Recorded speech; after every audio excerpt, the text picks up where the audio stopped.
So in the first class, we went over nine guiding principles of political philosophy.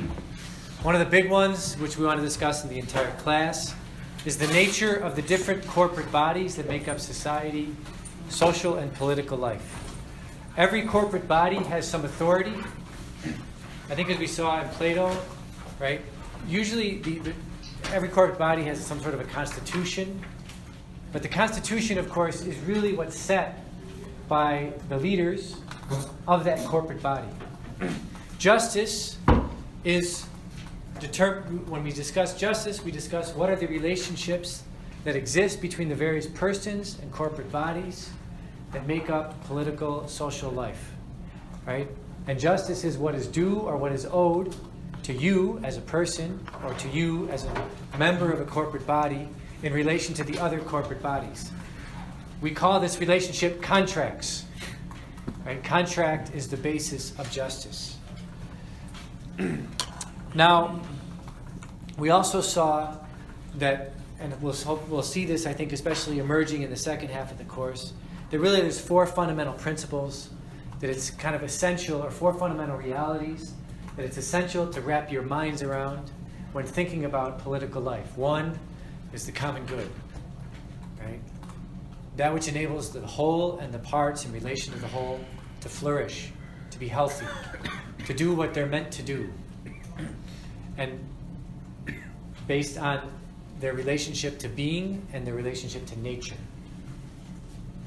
Okay?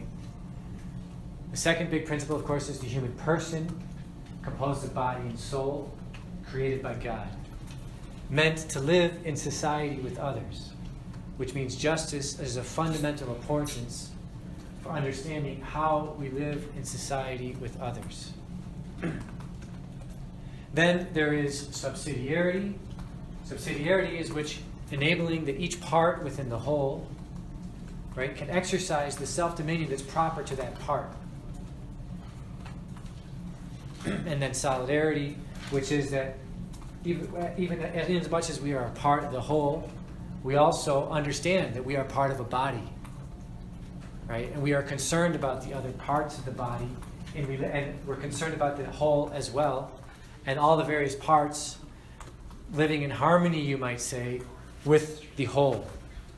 Ultimately, the political institutions, and by the way, we also discussed that there is a kind of fact of life, right? That in any given society, there's a number of institutions, you might say, or there's a number of corporate bodies that have weight. And if you want to figure out what the nature of any regime or constitution is, probably the more important thing to study would be the souls of the leadership of the various institutions. The political institutions, but also the military, sports figures, entertainment, journalism, education. Right? Those would be the major ones. These usually determine the souls of the leadership of these institutions usually determine the nature of the customs by the force of their example. They determine the education of the society. They then also determine what are the written constitutions, or what is the juridical order, right? And what are the various institutions that make up that society. Now, what is political theory in relation to political philosophy? Political theory is once you determine what are the principles that you think should guide a society, how do you create institutions, or how do you create a juridical order that reflects those principles? At least that's the best I could figure out in my 20 years that I studied, where I was involved in political theory and political philosophy. The political philosophy, we try to understand what is the status of a political community in relation to the common good, justice, the other virtues also, because all the virtues have a social dimension, right?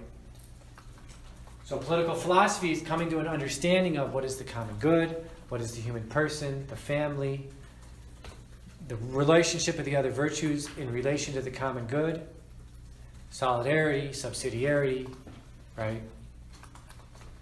And then also, what are the various organizations of political life that are possible in relation to the common good?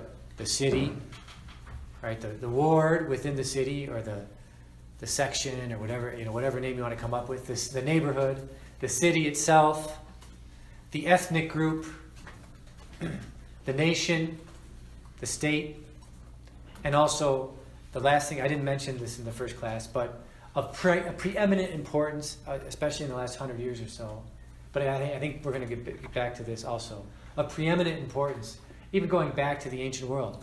What is the nature of the international order? Right? Is the international order, for example, the sophists would say the international order should be the projection of Greek freedom onto the rest of the world. That's the best thing for the world. And throughout history, that's the nature of empire, right? Empires generally tend to pride themselves, well, not all empires, but there is a kind of empire which tries to become almost salvific in the sense of offering the possibility of true freedom for all of the world if the rest of the world, by hook or by crook, will adopt its institutions. Right? That's one version of the international order. Right? And actually, I think in the context of the ancient world, Socrates, Plato, Aristotle were deeply opposed to this version of the international order. I think they were committed to trying to, on the one hand, create a domestic order which was organized around the principle of instantiating the virtues, because the virtues are natural to the human person, but the unique thing about the human person, as opposed to animals, is that the human person has to use his creativity, his intelligence. He has to work to bring about institutions that are in conformity with his nature and that enable his nature to achieve something beyond his instincts and what his sense perceptions present to him. In the case of the sophists, as we were saying in the first class, their basic conception of the human person was that the human person is composed of sense perceptions and instincts, and the goal of political life would be to create institutions which discipline those instincts, discipline those sense perceptions, and direct them towards survival. And the only way to survive is to become an empire and to beat the Iranians, which they called the Persians back then. Right? So, the big question, I think there's a big question, especially, and it goes back to the 18th century, and just to give you a sense of this question, I was reading a book the other day, and the first line of this book is, Franco failed to integrate Spain into the international system. And when I read that book, I would critique that first line.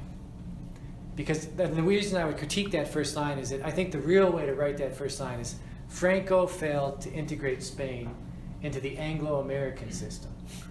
And he was punished for it. Right? And there's a question that goes back to the 16th, 17th century. Will the emerging international order, because once they discovered the New World, and once the Europeans, let's say from the European perspective, once they discovered America, once they discovered the Asia again, right, Africa, and eventually Africa in the 19th century, a real question started to emerge. Is there an international order, and what will be the basis in justice of establishing that order? The British, very early on, especially after the so-called Glorious Revolution of 1688, they basically adopted the program of the ancient sophists. They confected, I think they brought together three traditions. They brought together, the British Empire really emphasized study of the classics. Why? Because they really wanted to understand the sophists versus the realists. The British were the British were also the biggest, the most literal interpreters of Machiavelli. So the British brought together this confection of, on the one hand, the ideas of the sophists from the ancient world, On the other hand, the politics of Machiavelli, which is a politics basically of understanding the person as being sense perceptions and instinct in the pursuit of power. And how do you make sure that you advance power? But they also added to that their own tradition, which came from Hobbes and then Locke and then Newton, which eventually emerges into kind of British empiricism, right? But in those three lines, they confected a kind of understanding of the British. This is where Whig history comes from, right? The British somehow, the Whigs, who won the glorious revolution of 1688, even though their philosophy is very skeptical, but on the one hand, but on the other hand, British traditions, British law, British order, British so-called objectivity, right, is destined to govern the world.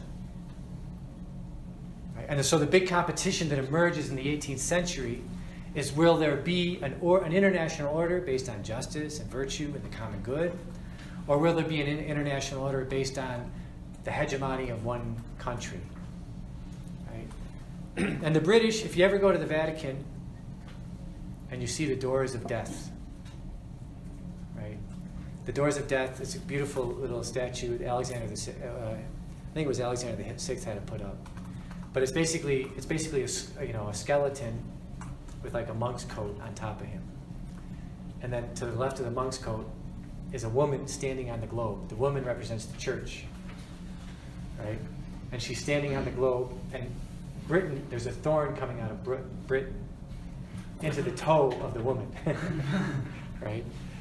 And this is an image of, obviously the church is interested in the universal kingship of Christ, is interested in a certain universal order to things, properly understood. And by the time the statue was made, the church saw very clearly Britain was dedicated to replacing the church as the ruler of the international order, or as the guide of the international order. And you can say that in part, especially by the 18th century, there is this great competition between Britain on the one hand, this is part of the history of our own country, between Britain on the one hand and France on the other, and also Spain is still part of this, for having some sort of domination. So each of these countries, between 1492 and 1750, they have their colonies. They have different principles that guide the formation of these colonies. They have different ways of operating in order to establish and maintain their colonies. But this is one of the bigger questions, obviously, of political philosophy, is ought there to be some sort of juridical order that guides the world, so as to lead the various nations that are part of this order to the common good. Now, when we go to the 1750s, on the one hand you have you see the emerging British system. On the other hand, you see within France itself, within France, Austria, and Spain, there's a lot of internal tensions.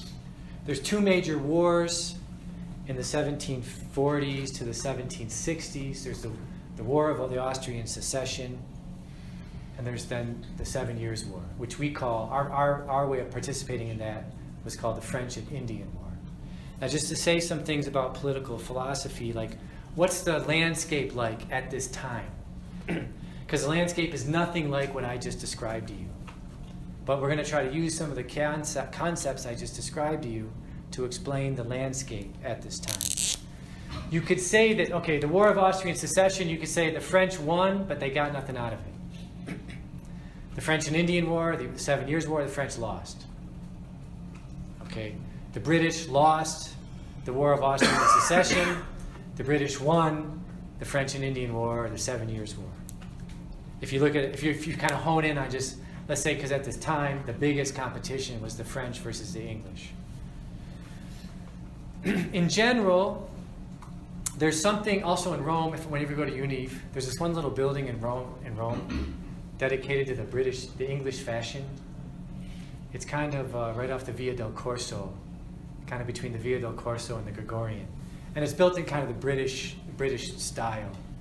And the reason is that beginning especially in the 1720s, in many European countries, there was a real, and there's various reasons why this began to happen. On the one hand, the British did see as part of their foreign policy to basically start to promote the British system on the continent.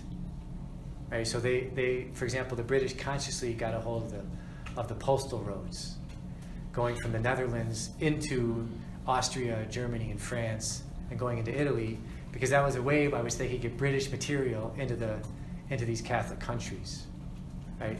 And the overarching goal of Britain, beginning in the 17th, it's also the case that the British the modern version of the Masonic lodges begins in the 1720s, right? And it's also the case that the British would take their radicals.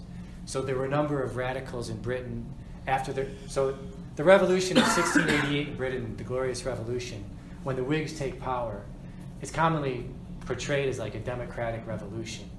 But really it was the Whigs taking power. They were an elite few. They limited the vote to about 2% of the population, right?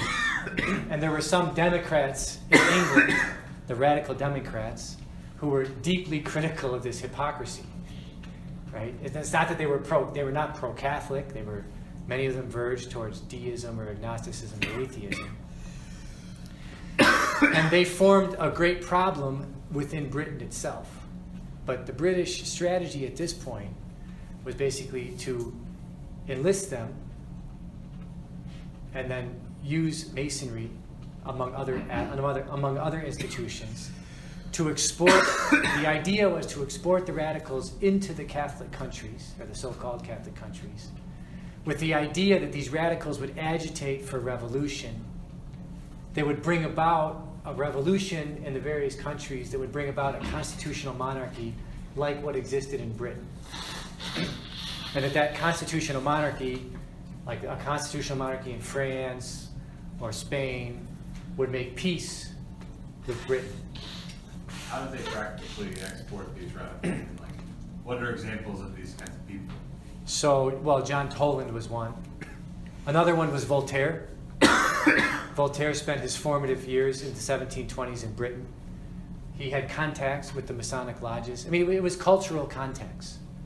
And cultural contacts, and then they would actually open up Masonic lodges in, like, France, the Grand Orient lodges. And they would send their agents into these lodges, who would then welcome French people into the lodges, and they would have reading groups, and they would promote British ideas. What overthrow like the Catholic sort of world juridical order? Because I mean, obviously, we know like historically after the Revolution, it actually made them a much tougher enemy for the Brits to deal with. Yeah, I mean, there's problems with what they did ultimately, but this was the strategy. That's all I'm saying. This is the strategy. Yes. You're talking about exportation. Are you talking about official monarchic foreign policy, or are you saying this is like a cultural phenomenon that was happening and sort of in a policy? No, I think it was the policy of the Whig government. And they would enlist these guys. They were paid agents. Okay. They were paid agents of the government. So if you could say one of the biggest promoters of the British system in France was Voltaire. Voltaire, who is now known as a radical. You have to remember that from the 1720s until the 1760s in France, Voltaire, you could say that here are the groups that were like competing within France itself. Okay, just to give you kind of a picture. In general,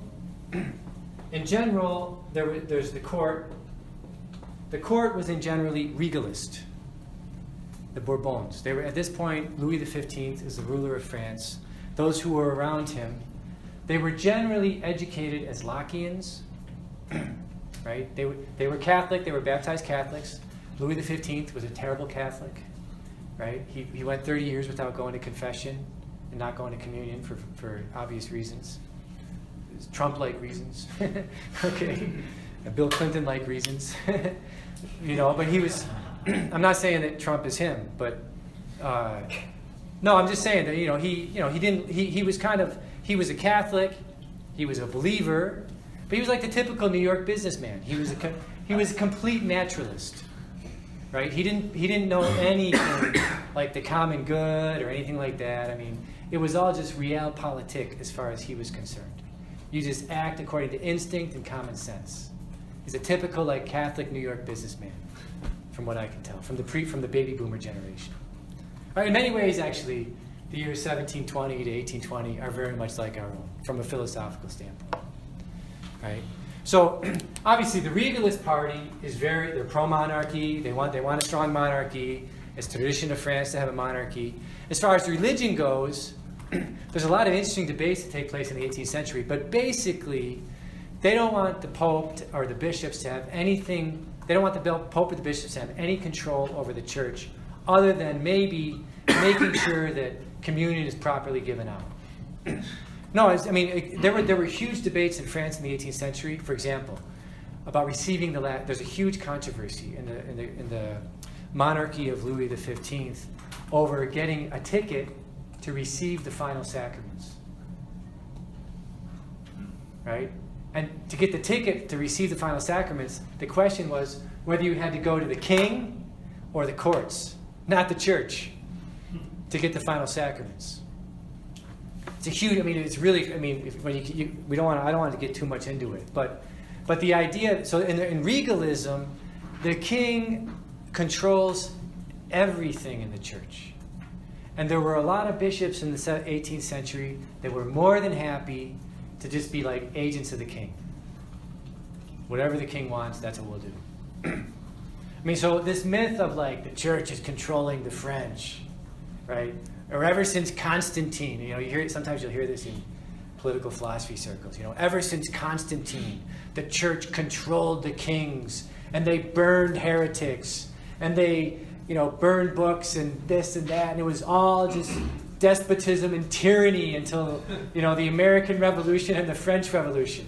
That's completely false. Even beginning with Constantine, actually, right? But we're not going back that far. But so. The regalist was essentially a position very pro-monarchy, naturalist in its thinking, as far as its conception of the human person and the political community. Religion, for the most part, for Louis XV and his advisors, was of secondary concern. Because of these wars that took place in the 1740s and 1750s, 1760s, the two wars that I mentioned, there's a huge, if you could say like whose star is rising, the star of Prussia is rising immensely, and the star of Great Britain is rising immensely. What's rising especially from Prussia is centralized administration, because Prussia had the best army out there, and they had the best army out there, and they were growing in power as a state because the centralized bureaucracy was enabling the military to be really powerful. And Britain, especially as she was starting to build up her empire now by the 1750s and 60s, she really emphasized using the same techniques as the Prussians in order to centralize her army. The French also, the king especially also, was imitating Prussian efficiency, Prussian centralism. With this push towards centralism and efficiency, you start to see in every country in Europe a new attack on what we were talking about the other day, corporate bodies of authority. What year is this? Like 1750, we're in the 1750s and 60s now. You said a new attack? New attack on basically, in other words, part of social contract thought coming out of Britain in general is an attack on authority, right? Because you don't want there to be any authority. You only want there to be the legitimate expressions of power, right? All of social contract theory tends to throw out the question of authority, and they replace it with the question of legitimacy. It's like, just as an example, I'm not picking on Luan, right? But I'm walking down the hallway and Luan says, oh, you're teaching political philosophy. Well, his first question out of his mouth is, well, it's really important to establish, right, the legitimacy of a government. How can you establish the legitimacy of this government, that government, other government? That's a completely new question once you throw out the question of authority. Right? It's a whole different question whether you're going to ask yourself, does this corporate body have authority to demand rights, to make some demand requirements of justice, versus there's a legitimate government that can exercise power and everybody has to obey. Yes? Maybe you're going to get to this, but I think the first class you mentioned that in the politeia, like in the regime, the republic, people living together act in contracts. But is that the same thing as what you're now saying about like social contract theory, or is that different? Social contract theory has nothing. Yeah, it's different. It's different. Yeah. Sorry, can you briefly again explain that distinction between authority and legitimacy? Authority is, if we have a corporate, just to use the example of like parents in a family. The father and mother create the child. They have authority over the children. They have their authority because their authority comes from the fact they've created the children. Right? It also comes from the fact that they have a certain wisdom and experience and a position to guide the children to the good of the community as a whole. Right? Social contract says, social contract starts out by saying, well, first of all, it has a limited notion of the human person. The human person is perceptions and instincts. Each person should be free to follow their perceptions and instincts. Their self-interest is what is sometimes called. Any community that's forged together, it's only legitimate if we can confect a mechanism for getting everybody to agree to a contract. And so the whole question of forming any community, whether it's a family, or a city, or an association, or a political community, is how can you guarantee the legitimacy of this contract? If all the people that are coming to it and you can only consider them as self-interested beings. And being actually is even a tricky word. Yes? So trying to establish causality. So did the centralized administration want the powerful military? So they developed this philosophic idea to get rid of all I think it's more that it's like it was the fashion of the day. Okay. I mean, it's working for Britain. It's going to work for us. Okay. Britain is, her empire is growing now. I mean, she's able to, Britain is centralizing her empire. These are the philosophers of the British Empire. They're gaining all the power of the world. They must be inspired. I think that's what it comes down to. Okay. It's like Lady Gaga's popular, so that's who we listen to. Yeah, it's Katy Perry. Yeah. So authority is sort of a natural. It's a natural thing but not legitimacy. Sort of. Authority is an analogy because every form of authority participates by analogy in God, who is the authority of creation. And legitimacy is sort of bottom up. Top. There's an investment. Yeah, Okay. you could say that. Yeah. At the same time that everyone's admiring Britain during this time, many of the nations are upset with Britain. Traditional allies of Britain, like Portugal, or someone who sided, Portugal is upset with Britain because why? Because Portugal is realizing the British are using Machiavellian tactics to make inroads and to cut the Portuguese out of her own colonies in Brazil, in Latin America, and in India and in Asia. The Spaniards are upset with the British because why? Like for example, why is Belize a country? Right? Because one of the planks of foreign policy, it's not unique to the British, it's just Machiavellian, right? But how do you get into a territory that's not your own and start to have an influence in it? You establish a beachhead, right? And the British would actually send their criminals to Belize. No. Yeah, to interbreed. They would interbreed with the cannibalistic tribes, right? With the idea of them using them, like sending them into, like one of the things that they did is they would attack the Jesuit reductions in Paraguay, right? Because they wanted, because the Jesuit reductions in Paraguay, they were successful. What's production? They were these, so the missions. Oh, yeah. The missions in Paraguay. The Jesuits go into Paraguay, they meet the Indian tribes, they basically use their knowledge of the faith and their knowledge of how life works to basically create these communities out of the reductions that are self-surviving, you know, that are sustainable, long-lasting communities with their own independent government, with their own like military for self-defense, and they lasted until the Jesuits were X'd out, and then the surrounding countries just destroyed them, right? But so the reductions. There's this movie, The Mission. It's kind of about the reductions in Paraguay. It's kind of based on that, with a little bit of liberation theology thrown in to make it modern, you know. No, but the reductions were they were a great example of, like, I think, a good missionary effort to create a complete political economic system. And of course, both the Spanish and the Portuguese, who were regalists and naturalists at this point, and they were involved in this competition with the British. They were infuriated the reductions were successful. Because also in this time, the Jesuits, as we'll see, they're like the big bad guys of this time. I mean, they're like, because in part because they're so successful in a good way. But like there's this famous instance where the British, I mean, one of the ways the British would, you know, they would try to create this race of half British criminals, half Indian cannibals, right? Who then they would arm to go in and to basically, no, I mean, it sounds funny, but that's what they would do. They basically arm to go in, like, to attack the reductions.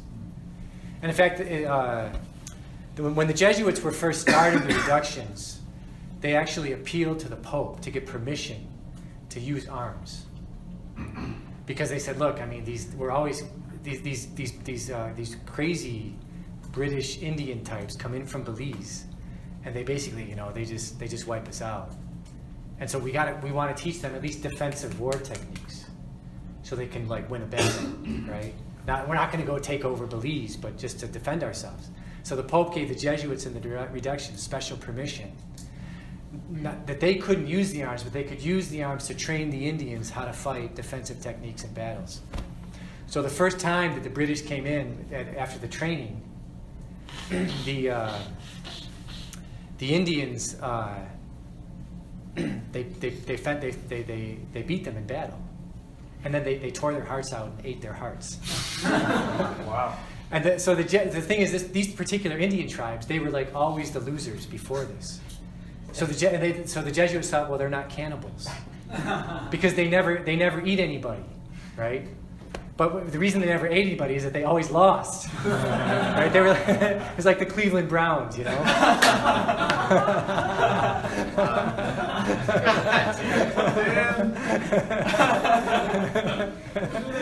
No, and so.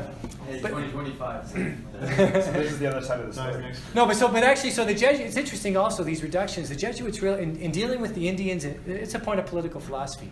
Whether you're talking about the Hurons and the Iroquois in the north, or whether you're talking about the Indian tribes in South America, the Jesuits, after the first wave of trying to convert them, the Jesuits realized these Indians, they all live like they don't have families. It's complete, you know, sexual freedom. Right? So there's no families. So nobody was converted. So then they realized, well, if we're going to really convert them, we first have to forge them into families. Right? We have to make guys stay faithful to the women. And the way we're going to forge them into families is we're going to build these, you know, all the missions in this country, they're all like forts, basically. We have to build these forts and teach them how to live in these forts or live around them. And when the bad guys come, not to run off into the woods, but to run into the forts, and to learn how to basically store food in the forts for long enough, so you can fend off the siege of the Iroquois or the you know, whatever other monsters that the British created, right? No, but so this is a lot of the missions when you go up and down the missions in California, anywhere you'll see they're forts. But the idea was grace builds on nature. if you don't have sound families, there's no way you're going to get these people to convert. And the conversions only started happening after they were forged together as families in these reductions or missions or forts, whatever you want to call them. So, on the one hand, Britain and Prussia are growing in prestige. On the other hand, a lot of the traditional allies of Britain are starting to realize, like there's a famous letter from the diplomats in Spain to the king, in which they essentially say, look, we know about Machiavelli's ideas. The British are using these ideas left and right. If we don't adopt these tactics, we might not win in, expanding our empire. And the king said, well, we might be naturalists, but we at least can't do that.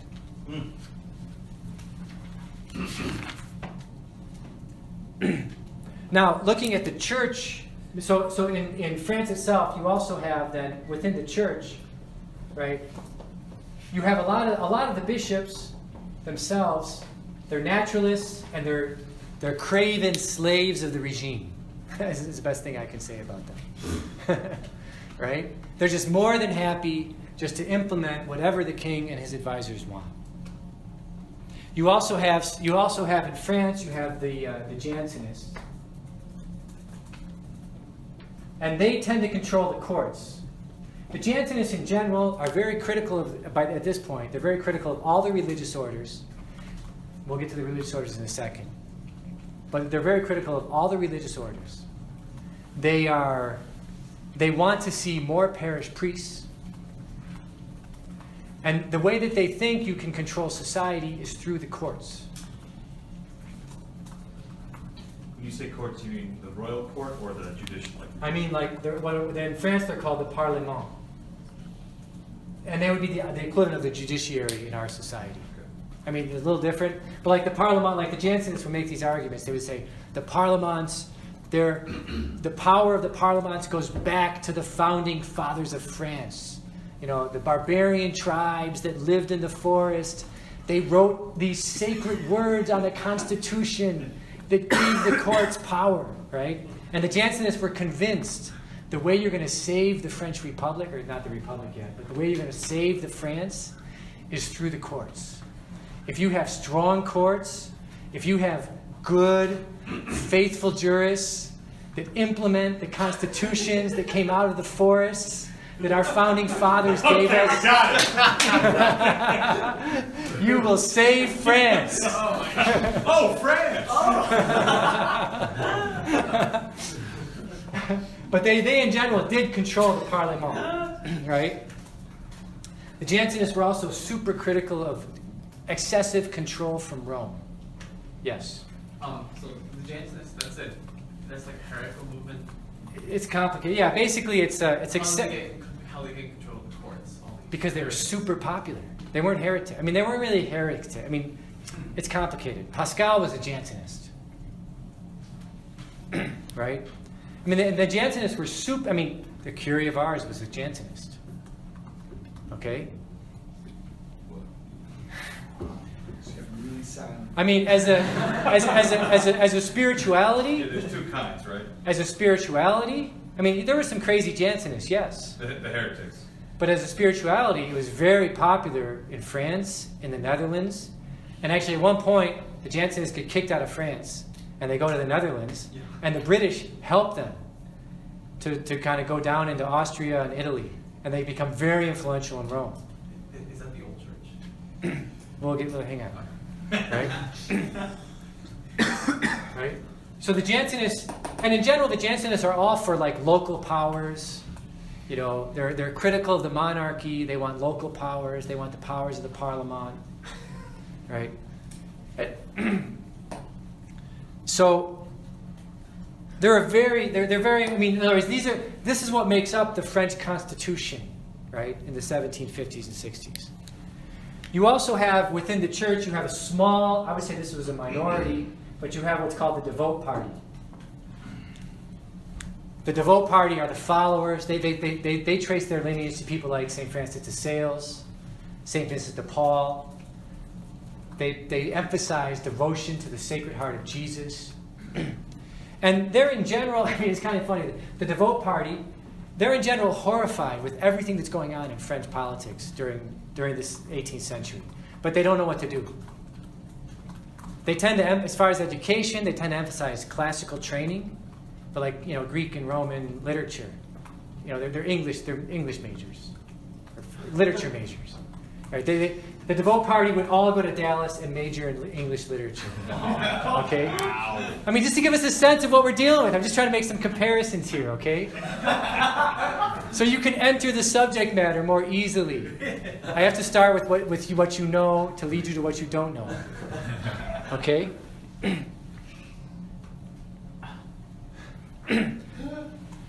In general, right? In general, then you also get you get the emerging what's called the Republic of Letters. And I guess this is the 1750s and 60s equivalent of the blogosphere, YouTube, right?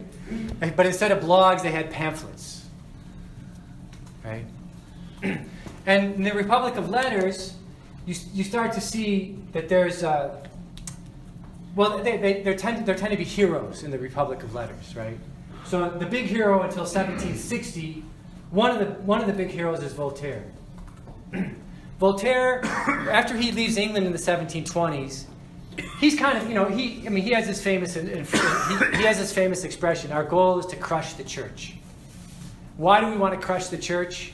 Well, we want to bring about a revolution, just like in England. We want to get the church out of public life. We want to also limit the power of the monarchy so that Lockean ideals can prevail. So there can be kind of a Whig oligarchy that rules France. And by the way, Voltaire, if anybody thinks, Voltaire was absolutely anti-democracy. He feared democracy. He said, look, if we have democracy in France, the Devote Party will win every election. And the last thing we want is people promoting the Sacred Heart of Jesus to start winning elections in France. So in as much as Voltaire wanted to crush the church, I know a lot of times people these days will say, like, I'm a follower of Voltaire because, like, he's like the first Democrat. Voltaire was absolutely he would turn white in fear of democracy.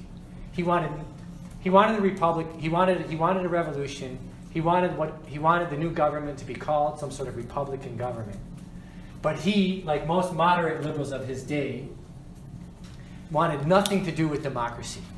They wanted the rule of the wealthy few, oligarchy, in classical terms, right? But they were Lockeans. I mean, they're basically, the most you can the institutions you should create or the education you should create should be a kind of Lockean social science. Also in the Republic, so you get this is what's called the moderate liberals, or nowadays people will call this the moderate Enlightenment. Right? These people that wanted to kind of get rid of the church, Voltaire hated the Jansenists, right? Actually, in this time in France, there's a lot of hatred going around. I mean, hatred, there was this article in First Things a few years ago, hatred is a virtue, right? Well, in France in this time, there was a lot of hatred as a virtue being exercised between the various groups. And then, of course, you have the Radical Enlightenment. The Radical Enlightenment is people like Diderot, the encyclopedists. You probably heard that in your history classes, right? People like Diderot, D'Alembert, Holbach, right? And Voltaire was basically, when he returned to France during this time, 1750s, 1760s, he was not so much a man of ideas as he wanted to be really the leader of a movement. And the basic goal of his movement is he wanted always to keep the radicals in alignment with him, because he needed the weight of at one point Diderot says, our job is to drop bombs in the vineyards of the Lord, right? That's the image that Diderot used for what they were trying to do in France. Well, Voltaire's ideal was, let's drop bombs in the vineyard of the Lord, but I want to be the guy that comes in after the bombs are dropped, and I want to confect not any kind of radical enlightenment institutions. I don't want like radical democracy, right? I don't want to like, I want a deist God. I don't want no God, right? I mean, he was very much a follower of Locke in these matters. So these make up kind of the big movements in France. And we should take a 5-minute break. Okay, if we're looking at the French Constitution of the 1750s, 1770s, the final biggest group is the religious orders. Now, I don't know the exact numbers. Maybe Wikipedia says something about this. But I think by 1780, in 1780 you have around 60,000 religious in France alone. And I think you could just, there's similar religious groups in Spain, Austria, not in England, because if you're religious in England, you get drawn and quartered at this point. St. Isaac Jogues, I don't know if anybody of you who live in New York know this, but when the first time St. Isaac Jogues was in North America, the time he got his fingers chomped off, right? He fled to New York in the 1740s or 50s, whenever that was. And according to the law, he should have been put to death. But because it was illegal to be a priest and seen in public in Manhattan, but because he had just suffered getting his fingers gnawed off by the Iroquois, they let him basically wait until no French ship could come and pick him up, because the French and the British were at war at that point. So Belgium was a neutral country. So finally a Belgian ship picked him up and brought him back to Belgium, and then from there he went into France. Right? But that's just a little detail. So the religious orders, and of course the leading group of the religious orders are the Jesuits. And the goal, one of Voltaire's points of strategy was, if you want to bring about, if you look around the world, if you look at France, if you look at the Catholic countries of Europe, you have all these religious orders. If you look at Latin America, even in Asia, you have all these instances where, like, the Jesuits, it's not that they were like they were super successful. They were gaining converts. They had lots of followers. The Jesuits ran all the important schools in France, in Spain, in Italy, all the important high schools, right? They generally emphasized a kind of classical education, not necessarily a philosophical education, but they were like the best educators in Europe. And Voltaire and the people who thought like him realized at some point that really the Jesuits are our biggest problem. Like, the first thing in other words, if you want to change the system, you got to take out a huge plank of it. And a huge plank of it, they understood, is the educational system. If you can take out the Jesuits, you can then really easily probably neutralize all sorts of whatever kind of Catholic formation is going on in society. And so they began, especially by the 1750s, they began, which really it was almost a 150-year public relations campaign to basically, and in the first 20 years it was extremely successful, to eliminate the Jesuits, to eliminate them as any kind of competition.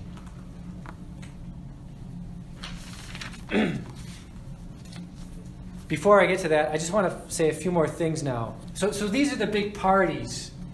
These are this is where you find the leadership of France that really shaped the French Constitution leading up to the French Revolution. Okay, and as we said, the leaders of the encyclopedia, people like Diderot, Helvetius, right? And Voltaire agrees with them. The modern people of the modern Enlightenment agree with them on how to conceive the person and society. They generally disagree on how far they would want to take a revolution if they could bring it about. In the late 1750s, there are two principal you could call them journals or projects that the people of the moderate and the radical Enlightenment are carrying out in the Republic of Letters. The Encyclopedia of Diderot, and there's a I guess you could say, we would call it these days a series. There's a series of books that's coming out. It's called I think it's called The Philosophical History of the Two Indies.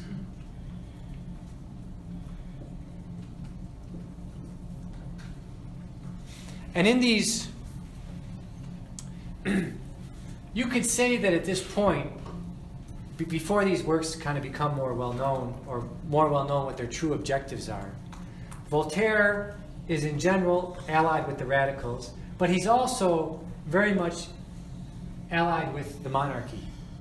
He always wants to present himself as a defender of the monarchy. Because he does believe that if a revolution does come about, some sort of monarch should still remain. Because you need the monarch to protect the Whigs.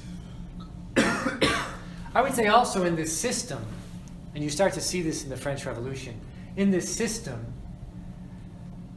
there are also aristocrats. I mean, we don't really mention them too much, but the aristocrats, they tend to be just naturalists. There's not many like well-formed aristocrats in this system, right? Yes. It's just naturalists. This is Lockeans, okay. Lockeans, naturalists. Just senses. Sense perceptions plus instinct, yeah, plus science, right? In general, in this system, actually, the institution that looks out for the poor is actually the king, believe it or not. And this becomes kind of obvious during the French Revolution, where the people, the revolutionaries that represent the poor, the enragés, they basically start making these arguments for which they get guillotined. That life was so much better for us under the monarchy because the king was always looking out for us. So that we would support him. Because why? Whenever the king is always, the aristocrats are always trying to take power from the king. The courts are always trying to take power from the king. So the king would actually like do a lot of good stuff for the poor people and try to defend their rights and interests. Because he needed that support against the aristocrat. I mean, in a way, there was a kind of balance of powers being worked out, not in a social contract sense, but in a sense of balancing the various people that were trying to claim power. As the 1750s are going on and we get into the 1760s, Voltaire is not able to really. Voltaire in the 1750s, he's really trying to hold back the encyclopedia from coming out with things that are too atheist in their tone, right? Or too critical of the church, even though he wants to condemn the church himself. But as the 1750s go on, we get into the 1760s, the atheists, the radicals, Diderot, D'Alembert, Holbach, they basically start to say, we're publishing the atheist material anyway. We don't care about your moderate Enlightenment, Rousseau, or Voltaire. Someone who shows up in the scene, who's kind of a sui generis kind of guy, but does become super popular in France in the 1750s and 60s, is Jean-Jacques Rousseau. Right? And Jean-Jacques Rousseau, he understands, he is kind of he's kind of a Platonist, but also an anti-Platonist, in the sense that he wants to turn Plato or St. Augustine on their head. Right? If Plato or St. Augustine thought, we have these passions need to be tamed, and you can acquire virtues through them in order to do what is good. Rousseau basically said, Rousseau kind of was critical of elements of like Lockean naturalism, or like a scientism that he saw emerging in the 1750s and 60s. And Rousseau's big idea was, we got to go back to nature. But we got to go back to nature so that we can become free. Right? And the way we're going to become free is we're going to discover our innermost feelings. We're going to discover our inner realms of consciousness. When Rousseau first came to Paris, Rousseau apparently had this kind of personality where he would become obsessed with certain individuals. Like he would say, this is my master. And apparently when he came to Paris the first time, he became obsessed with Diderot. He thought like Diderot was this genius. He knew everything. He was the publisher of the encyclopedia. He was all about like trying to discover your passions and instincts. And in fact, historians now tell us Rousseau's famous work, his Discourse on the Arts and Sciences, that he begins with, man is born free and everywhere he was in chains. Man is born free, but everywhere he is in chains. Which is kind of like his critique of civilization. Like civilization is a form of slavery. We got to go back to nature to discover our true passions, our true feelings, our true emotions, and then we'll be free, right? Well, apparently, the historians tell us now, this came from it was like he was having like a get-together with Diderot, right? It's like a get-together like we might have. And there was an essay contest. And Rousseau said to Diderot, there's this essay contest, and I really want to win it. And Diderot kind of said as a joke, well, to win these kind of essay contests, you got to say something crazy, like man is born free and everywhere he's in chains,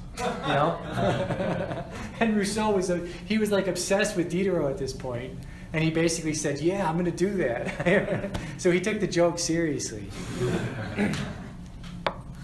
And Rousseau also thought, well, how do you discover your inner feelings? Right? How do you simulate nature if you can't actually go back to it? Well, you have what's called happenings. He came up with this idea of the happening. Right? What is the happening?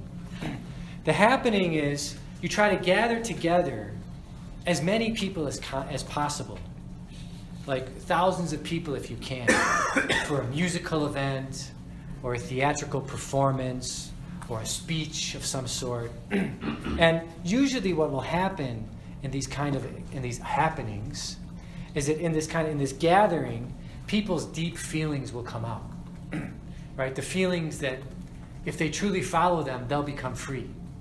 So it's at something like a happening where you will know what are the true deep feelings that we need to try to recreate society so as to enable people to always kind of come out with those feelings. In his Emile, his book on education, he says we need to recover an education that's natural. I would never, I'll say this to you guys. Rousseau was one of the first big advocates of returning to breastfeeding as being truly natural. So there was a society, people that were like followers of Rousseau, started a society for promoting breastfeeding of children, right? Not using wet nurse. At the time, there was no soy milk formula at the time, right? but there were wet nurses. So he was like against wet nurses, right? You just gotta have breastfeeding from the mother, because this would help the baby mature as a natural man. That was his idea. That was the idea he had behind it.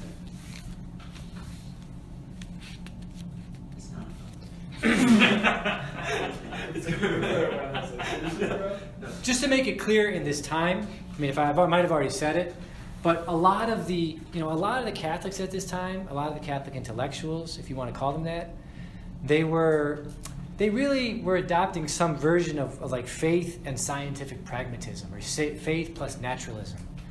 It doesn't seem like there were a lot of Thomists like tromping around, okay? Right? So that doesn't seem just to be present at the time. And there seemed to be not much guidance coming from the magisterium of the church about what to do in these matters. I mean, if anything, it seems like the popes were kind of, at this time, kind of weak men who just kind of thought, well, yeah, maybe this is the wave of maybe Lockeanism is the wave of the future. Right? But there was no certainty about these things, but there was also you don't sense any sense of guidance coming from, in fact, if anything, one of the things that Voltaire and the members of the Republic of Letters throughout Europe do is they commit to a program of trying to eliminate the Jesuits.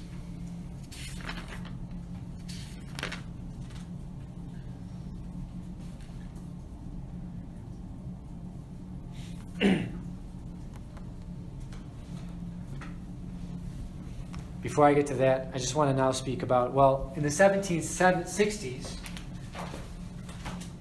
you could basically say until the 1760s, I've already said this, but just to repeat it. Until the 1760s, many Catholics kind of saw Voltaire as their ally. Or as like a friendly guy. We might disagree with him, but he's not going to do anything bad against us. Well, in the 1760s, right? In the 1760s, there were 3 cases. It was like every society has like the O.J. Simpson trial, like the Rodney King thing, right? Trials where like everybody gets focused on it for a summer. Well, there were 3 of these cases in France in the 1760s. One was called the Calais Affair. And the Calais Affair, a Protestant family has a son who converts to Catholicism. 2 weeks after this son converts to Catholicism, the second son is found dead in the home. So the whole case was like, who killed the second son?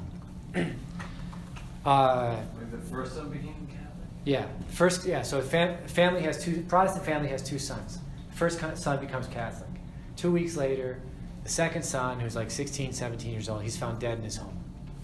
So the question of the Calais Affair is, what happened? So Voltaire promotes the theory in public at this point that the Jesuits somehow had the second son. It was like a conspiracy theory, right? The Jesuits had the second son murdered so that they could bring the parents to trial and then eliminate the Protestant parents, right? That was like a conspiracy theory of the day. And Voltaire promoted that theory. Other people were saying that the second son was murdered by Catholics because he refused to convert, and so the first son got some Catholics to murder him. Other people were saying that the parents murdered the son because they feared he might convert. And then others were saying it was probably just a suicide. But this was a huge affair, right? And Voltaire intervened on the one hand to try to accuse the Jesuits of doing it, because this was like the height of, we were at the height of accusing the Jesuits of every evil thing possible, right? Voltaire wrote a pamphlet on why the Jesuits were responsible for the earthquake and tsunami in Portugal, right? Yeah. What was his argument? How do you justify that? Well, that they were. So then, in the end, actually, it's interesting. Both the king and the bishops, the parents were found guilty by the Parliament, the Jansenist Parliament, and guilty meant death penalty at that time, right? Both the king and the bishops pleaded with the Parliament to not apply the death penalty, right? But Voltaire, the position that Voltaire took at this point, it caused the Devote Party, and it caused many Catholics who were in like deep conversations with the moderate and the radical liberals to basically start to say, oh, wait a second, maybe Voltaire is not who he said he was. The second big case was the De la Barre affair.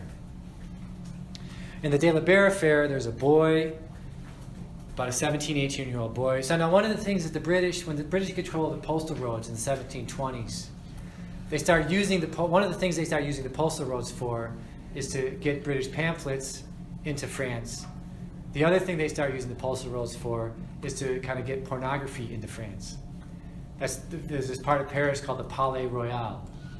The Palais Royal was the place from which the British, through one of their friends, the Duc d'Orléans, through him, they would basically promote pornography, among other things, in Paris.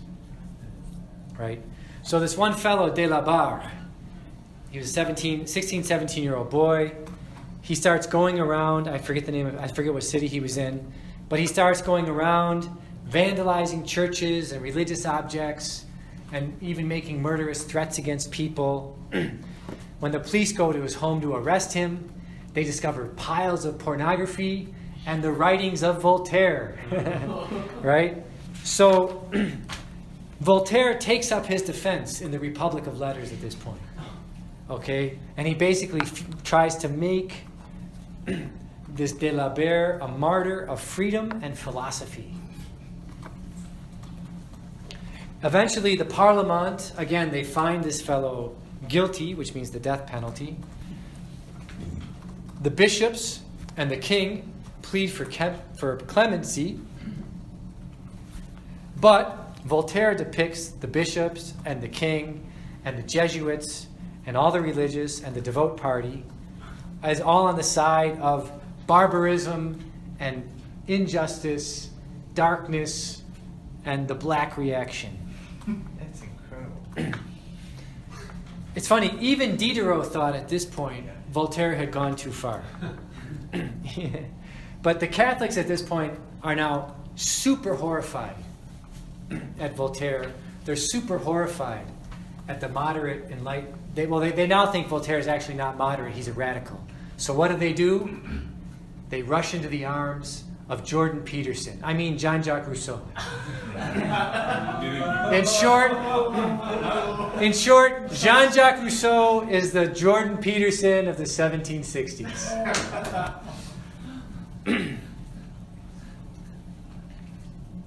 In the middle of these affairs, in the philosophical history of the two Indies, D'Holbach starts publishing books which are interesting from this standpoint. They're interesting because D'Holbach understands. He says, look, if we're really going to oppose the church is a universal kingdom. If we're going to oppose the church on the principle of philosophical materialism, what we're going to need to develop is, and he uses these words, we're going to need to develop a system, right? And this system is going to have to be a universal system. In fact, he also uses the word, it's going to have to be a machine. And these two words become huge words in these debates. Who says this? D'Holbach. He's one of the radical enlightenment. Are we still in the 1760s? Yeah. Right? But he says, look, we're going to need a system that's based on materialism and that is universal. This universal system or machine is going to be fundamental to opposing any kind of emerging universal order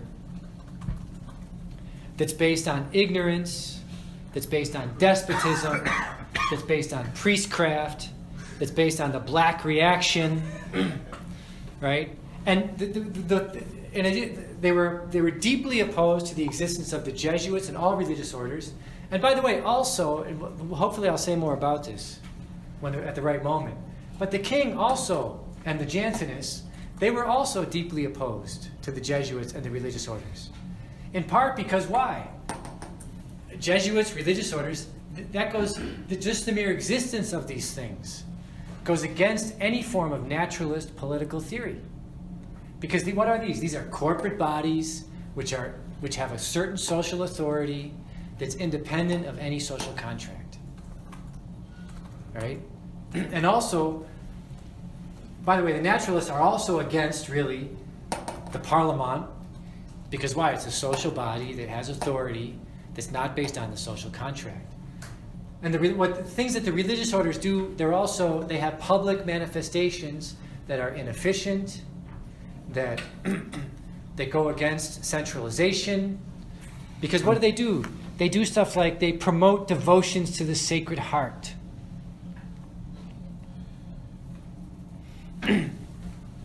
Or they support guilds, right? Which protect workers during difficult times like a famine or, when all the Whigs decide to fire them all, right? Or whatever. And you can't have these things because you can't implement your naturalist scientific theories easily if these corporate bodies are standing in the way of all of them.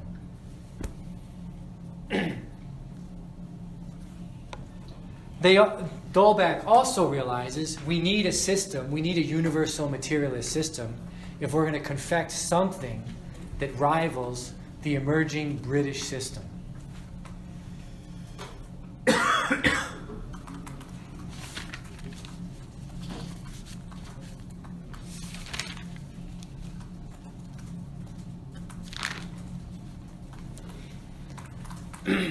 And by the way, just to say something too, The Republic of Letters, where do their ideas primarily spread? Through what institutions are they primarily spreading their ideas at this point? Through foreign embassies? I'll just a quick list here and then I'll. No, I was gonna guess. Oh, The lodges? that's one of them, but it's not the only one, right? I mean, the lodges are a big part of it, yes.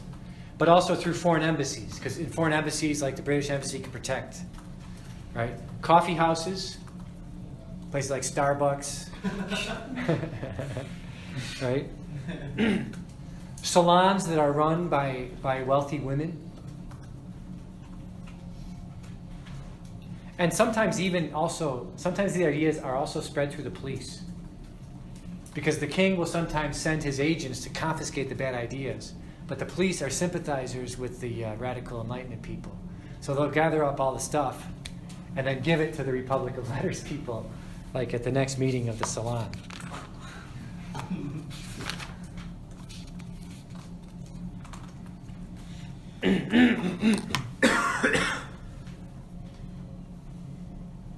So again,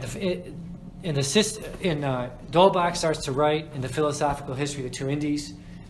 We need one world materialism system to be considered as one unit. Everybody thinking using the same categories. But in this one united system, it will be purified of any evil institutions.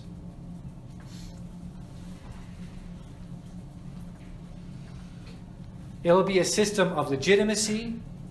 It'll be directed against the authority of priestcraft and ignorance.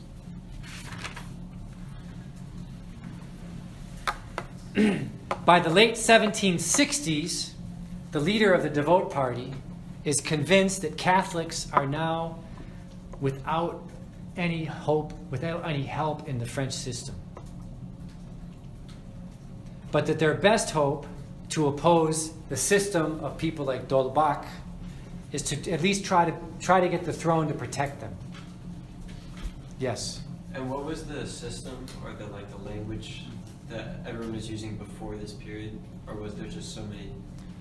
I think before there was the term system wasn't really being used. It was just French traditions. Right. Like Thomas wasn't the system that everyone sort of, the universal. There was no Thomistic system. I mean, it wasn't called the Thomistic system at this point, no.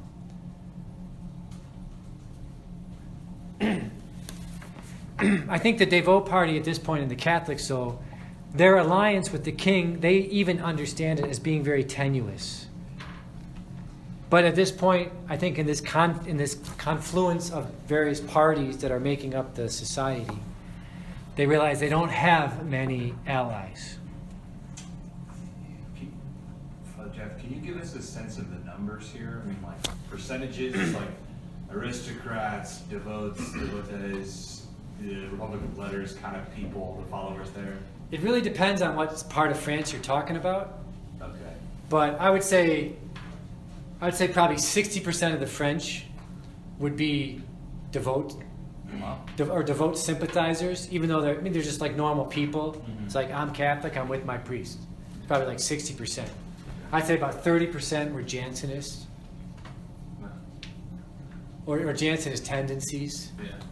And then you'd have a very small 1-2% Republic of Letters, but mostly concentrated in Paris. And then, of course, small aristocrats, and then, everyone's concerned about the king, but that's just the king and his court.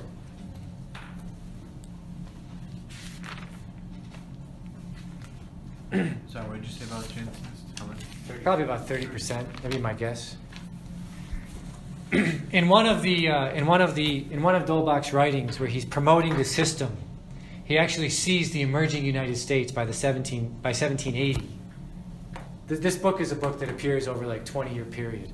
By 1780, he sees the U.S. as a sign of hope. Right? So he writes this about Pennsylvania. He praises the radical constitution of Pennsylvania because in it there's no nobles, no authority, no priestcraft, no slaves. And he says if radicalism does not survive in Europe, Philadelphia will carry on the flame of freedom. He wrote that in 1780. Also in Paris, many of the radicals, and also especially the radicals, they found the American Revolution to be a big disappointment. They had high hopes in the beginning of the revolution, but as it kind of came to its conclusion, they saw it as a disappointing compromise with moderate Whig institutions. That it was essentially a form of taking the Whig institutions of England and just replicating them in the United States, but without the king. In Germany at this time, you get the emergence of Wolff, the kind of a political philosophy that grows out of Wolff and Leibniz. And actually, the political philosophy that grows out of Wolff and Leibniz, it has a manifestation in modern America. And one of the things they dreamed of actually is kind of being promoted now by the Chinese. And actually, Leibniz saw it as so Leibniz basically realized we got to do something to counterbalance this kind of emerging Machiavellian Whig British Empire. And Leibniz basically thought that we got to come up with a kind of way of dialoguing with civilizations outside of Europe. And also once you do that, you'll actually be able to develop an economy that's independent of the British system. And his idea was to reconstitute the old Silk Roads. The Silk Roads that would unite China with Europe. So like in 2000, I think I was actually in a conference in 2009 where this idea was proposed of developing 5 Silk Roads from China into Europe, Middle East, and Africa. Kind of explicitly as a way of rivaling the Anglo-American system. And the manifestation of this in the American system is this guy who, when he was like a little kid, when he was like 16 years old, he spent 2 years reading Leibniz and became like a super follower of Leibniz and Wolff, Leibniz and Wolff. And he also became convinced that the true American system is anti-British, right? So he especially goes to like 1812 to like the late 1880s. And he even thinks it goes all the way up to Roosevelt. You can see a kind of decided will among certain elites of the American constitutional system to try to develop an economy that's not the British economy. And so he dedicated, when he was 18, he dedicated his whole life to trying to renew the Lincolnian political economy. And that man's name is Lyndon LaRouche.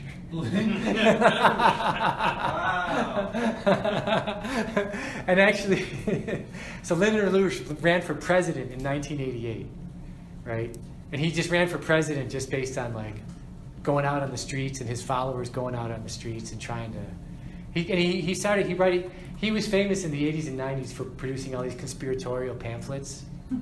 Right? I mean, any conspiracy that you wanted to see in the 80s and 90s in the American... He was neither like liberal, he was critical of both the Democrats and the Republicans for various things. But like his big thing was, you know, the American system of the 19th century, Abraham Lincoln and Franklin Roosevelt. I mean, it's like, we got to return to this system. And there are people, there's a LaRouche party now. I guess LaRouche is still alive, but I think he has Alzheimer's. He's living in like an Alzheimer's home in Germany or something like that.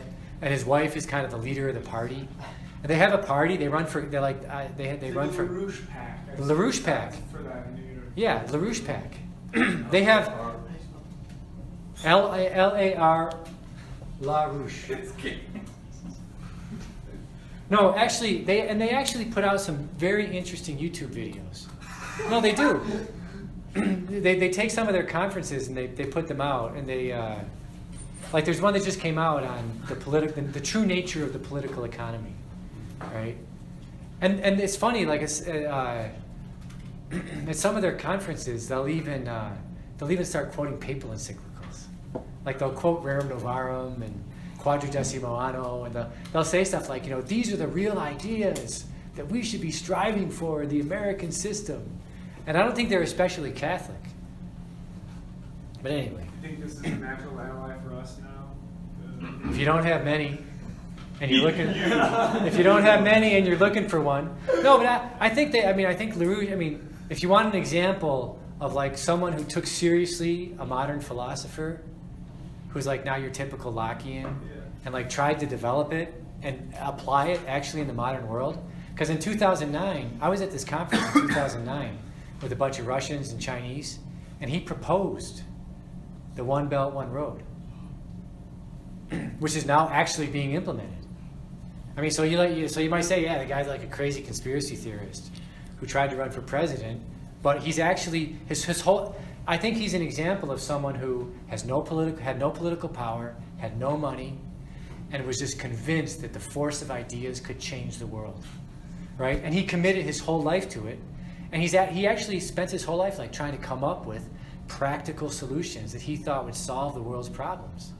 And some of his ideas, nations have started to implement them. On the one hand, he's like an insignificant nothing. But on the other hand, he was convinced that the force of ideas could change the world, and he did it. To some degree. Yes. So he's an academic? He's like an independent academic. And Yeah. you're saying that all the money that China's spending on infrastructure, that's a reconstitution of Leibniz's advocacy for... I think it is, through LaRouche.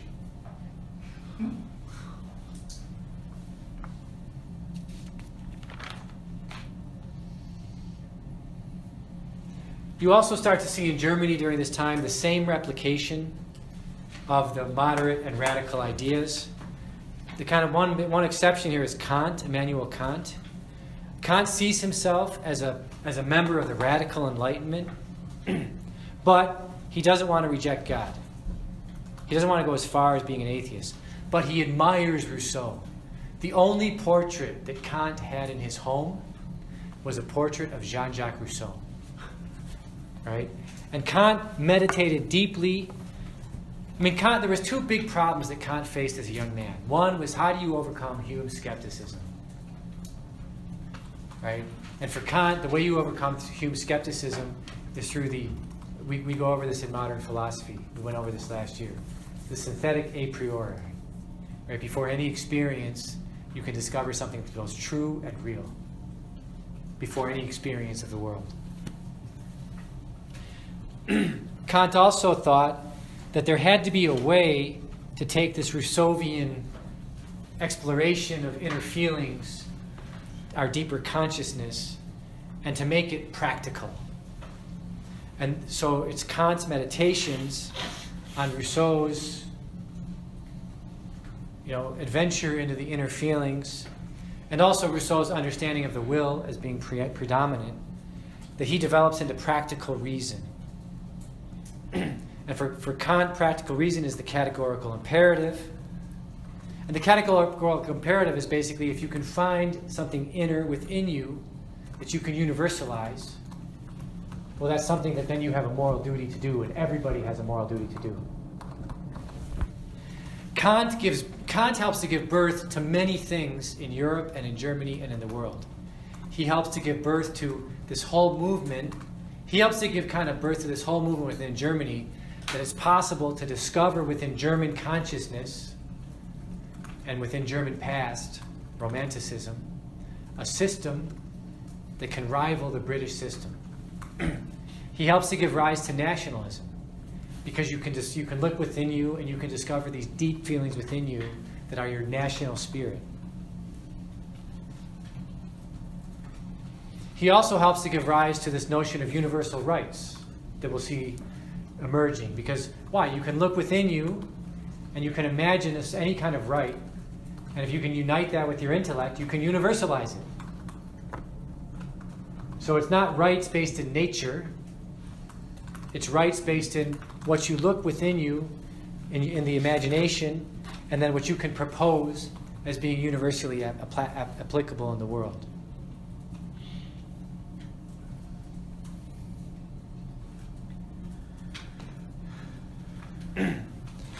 We'll get more into this as the time goes on.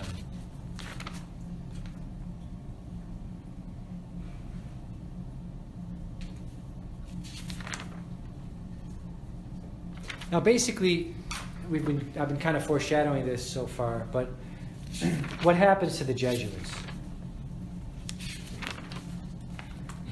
There's many people in this kind of, within the French Constitution, as we can call it now, there's many people that are anti-Jesuit. The Parlements are anti-Jesuit.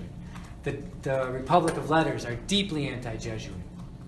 The king and his advisors are not so sure about the Jesuits, not for any, in some cases they're critical of the Jesuits, but they're kind of critical of all corporate institutions in their efforts to centralize authority.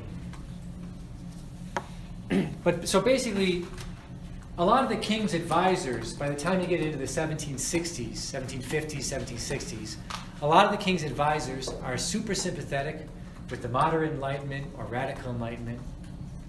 They're naturalists of one sort or another. They think it's essential that France centralize in order to win her wars against the British or the Prussians. And if you're going to centralize and increase efficiency, you need to get rid of these corporate bodies. The way you're going to get rid of these corporate bodies is you're going to blame everything that goes wrong on the Jesuits. Whenever there was an assassination attempt, the Jesuits were behind the assassination attempt. In fact, there was a book that they published during this time, The 748 Evils of the Jesuits. Right? The Jesuits were accused of murdering children. They were accused of being part of an international money laundering conspiracy.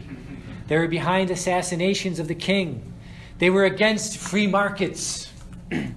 They were united with the Masons in developing the New World Order. That's the Alex Jones version of the Jesuits, right? So the first two countries that the Jesuits got kicked out of were the Bourbon countries, France and Spain, in the 1750s. Now, in the 1750s, when they got kicked out of France, for example, I think it was 300 high schools got shut down, right? And the Jesuit high schools were the best high schools. When they got kicked out of Spain in the 1750s, 141 high schools got shut down. And there were really no other religious orders that could teach at this point, especially high school, like the Jesuits could teach high school. And I think this is this would be an interesting, if anybody wants to write a controversial essay, if you're into that kind of thing. Sometimes you'll read these things where people will say, the reason Spain never modernized is they kicked out the Jews, right? And they kicked out the Jews and the Muslims in 1492. Or sometimes people will say, well, the French, the reason the French never really emerged as a modern nation is they kicked out the Huguenots after Henry the whatever, right? Or they suppressed the Huguenots. Well, I think you could write a real article that would really have. I think there's some, but I don't think this article's ever been written, right? The real effect that it had on France and Spain to the suppression of the Jesuits, because you took the absolute best educators of the country, and you in 1 year eliminated them all. And that, I think, this is 20 years before the French Revolution. So you eliminate any possibility of people getting any kind of solid training, because the Jesuits were training a lot of the leaders that were keeping the French stable and prosperous. Right? And also they also unfortunately trained a lot of leaders that led, like they trained Voltaire, right? So that's one of the mysteries of history, I suppose. But I think you could write a real essay on that, right? The real effect that the suppression of the Jesuits had on French and Spanish life. And I think essentially what happens is that this is what the historians say, that kind of once the Bourbons suppressed the Jesuits in France and Spain, it kind of for their advisors, maybe not so much for them, but for their advisors, it became kind of a point of honor, to make sure that they were just completely suppressed as an order. And so after they got suppressed from France and Spain, there was this effort led by the Marquis de Pombal, who was the ambassador of Portugal to Rome, right? There was a real effort that was put on the popes to suppress the Jesuits. And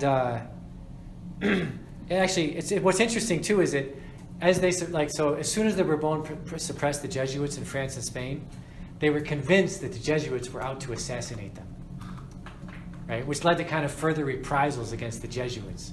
And after the Pope Clement XIV, that suppressed the Jesuits, after he did this, he lived in the rest of his life in constant fear that there was a Jesuit waiting to assassinate him. Right? It's kind of funny, the revenge of conscience. But that's for ethics. Maybe Father Derek can talk about that. So we will stop there, and then in the next class, I just want to take a quick sweep of Latin America